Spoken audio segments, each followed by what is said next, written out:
Hey, what's up YouTube? What's going on? In today's new video, what I wanted to discuss is a question or a series of questions a follower of mine recently asked me. And it was specifically about my recovery and what my process was like to get back to weightlifting and playing ice hockey again. Specifically about the physical and mental maybe barriers that I was dealing with and what my mindset was at that point when trying to get back to those activities.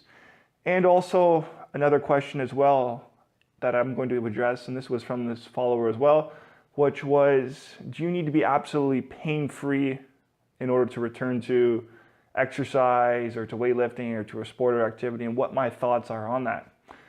So to begin, what I will do is I will tackle the first part of the question, which was what my mindset was like when I was going through my injury, and then I'll tackle the second part where I answer and give my thoughts on, do you need to be absolutely pain-free in order to return to exercise or sport?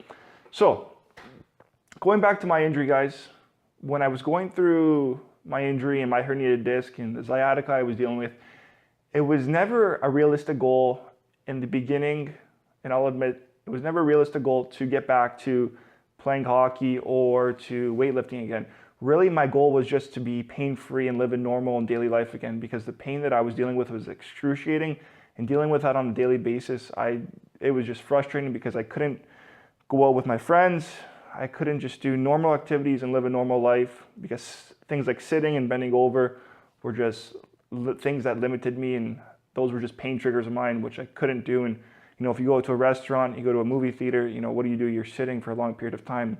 And I just couldn't do that, and I didn't really want to be around my friends or in those positions where I pretty much couldn't sit. So anyways, enough of that. But when I made my pain-free recovery after the 1.5 to 2 years, I then started to think, and it started to become more of a realistic goal to get back to weightlifting and playing hockey. Now, from a mindset standpoint, I did not want to rush back to things. So I really wanted to be patient with the process. I really wanted to improve my movement quality. I really wanted to give my back some more time to heal.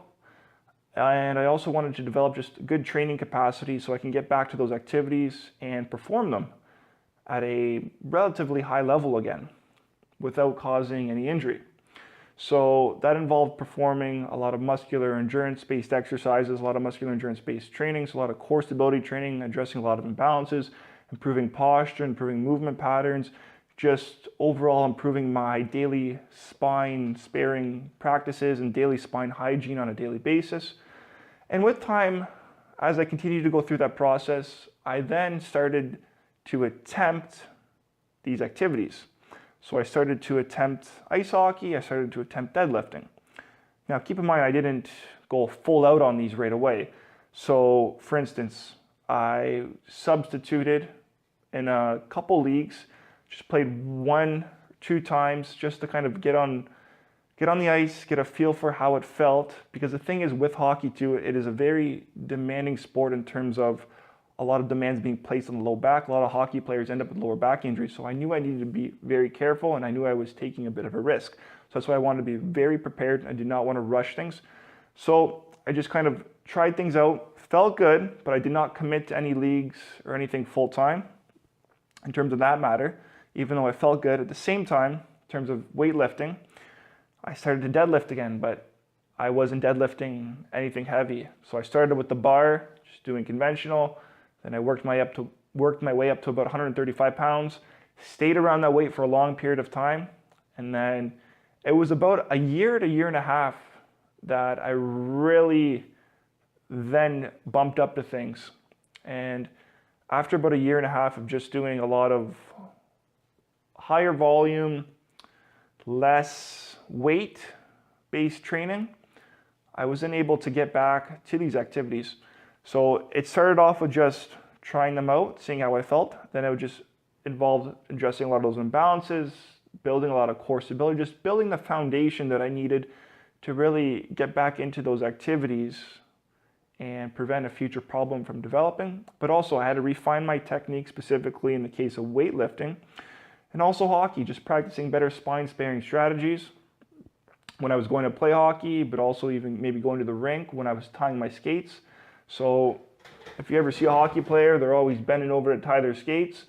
they're always in this really rounded position. So it was more of me just trying to maintain a more of a neutral posture and position without really getting into full-blown flexion when I time my skate. So it was little things like that, but also paying attention to my posture when I may have been on the bench, just resting or seated. So instead of being bent over, being tired, I may have been standing, or I may have just been sitting in a more upright position to help spare my spine a little bit. And it was just a matter of continuing these things and then kind of ingrain them. And then I was able to perform these activities. So, I got up to deadlifting close to 400 pounds. Haven't really gone over that since, just because I'm not really in a position to be setting any records or really trying to shoot for anything. I'm content with being able to lift heavy again. At least I consider heavy for myself. And at the same time, I'm happy with playing hockey 2-3 times a week and just being able to get back to things and engaging in a lot of those spine sparing strategies and a lot of those exercises, a lot of core stability exercises that really helped me get back to those positions for myself. So that's kind of where things were at, and that's kind of what the process was like. In terms of my mindset, I was just very patient with the process. I didn't want to rush back to things because I knew it wasn't worth it to really rush back into things and risk the chance of really re-injuring myself and going back to square one. I wanted to be patient with the process, do things right, and then get back to things if I could. And I was able to do that, but it took a lot of patience. 3.5 years from my initial recovery to really getting to that point of deadlifting heavy and playing hockey 2 to 3 times a week, when after 2 years, I really just kind of tested the waters a little bit. How did a light deadlift feel with just a bar with 135 pounds? How did playing hockey, how did that affect me playing once a month? What did it feel like? So I really just wanted to, even though I felt good at those times, I wanted to take extra precautions to really develop the foundation for myself to really get back into those positions at a high performance and really reduce the risk of injury.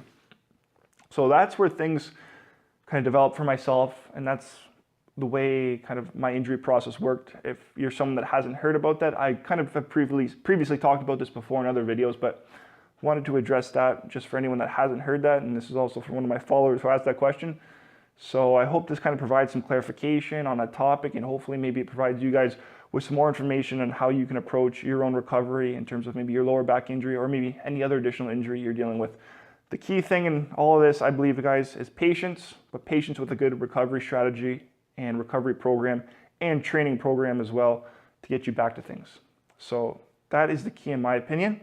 Now, moving on to the second question here, which is about, do you need to be absolutely pain-free in order to return to exercise or to a sport? So my answer to that is, it depends. It depends on the context, because if we're talking about professional athletes, we're talking about Game 7 situation, Stanley Cup final, or we're talking about playoffs here, maybe it's Game 7 playoffs, Game 6, who knows?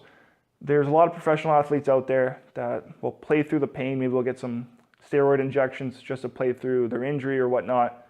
And that's where a situation may be appropriate to go through the pain. But these guys are probably experiencing significant pain if they're getting these types of injections as well. But that's in terms of a context where it'd be acceptable. From that point of view, yes, it's not the best thing for the individual's health, but we're looking at this from more of a performance side of thing, where they're trying to win at something that they may only have one shot at, and that's their decision at the end of the day. So context does matter, but in terms of your general individual that's just looking to get back to exercise or recreational sport, do you absolutely need to be 100% pain-free? I would say no, you do not. But if you are experiencing pain, you better be very careful with what you're doing. And you better be very cautious if you're going to return to an activity or exercise. Because the fact that you are already in pain, you could easily trigger things to become worse if you're not careful or if you go to do the wrong movement or activity. So the key thing to understand is that if you're experiencing maybe a little bit of pain, it may be okay as long as you're very smart about it and you know what you're doing in terms of your training and you know how your body feels and reacts to certain exercises and you know when to tone things down. I think that's the kind of concept or context where it may be acceptable. But for someone that is maybe not that educated, is not that knowledgeable about what they should avoid when it comes to exercise or a sport that they're looking to get back to and they are in pain, probably not the best idea. Probably be best to either take the time to get to that pain-free point and also educate themselves on what to avoid in the future to prevent future flare-ups from occurring. So personally, from the general point of view, I do not think it's absolutely necessary that you need to be 100% pain-free to return to activity. Now, keep in mind, if you're doing an exercise or an activity that is causing you pain, if it makes you worse, if it's causing a flare-up or any sort of maybe discomfort, there's your first indication that you need to regress or that you should regress or cut that activity down or cut the volume down, cut the load down, whatever kind of variable or factor it is, something that needs to be adjusted. Because the thing is, by just going into the positions that are triggering things, over time that can consistently cause some micro trauma, and as this builds up and you're not allowing for proper recovery to occur, you could be in a position where you're in significant pain, you've just made things worse. So you have to be really careful, in my opinion, if you're going to work out in maybe a little bit of pain.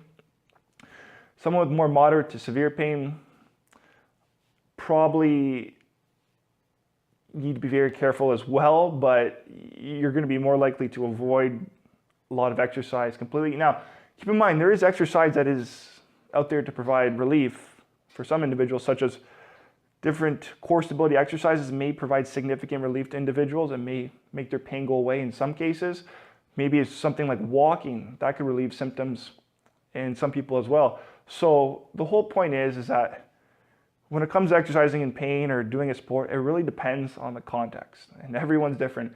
And it really depends on what your intentions or goals are and what your injury is, how much pain you have, and do you know your body well enough to really handle the situation in terms of if a flare-up were to occur, or if you feel pain coming on, or in just terms of managing things appropriately.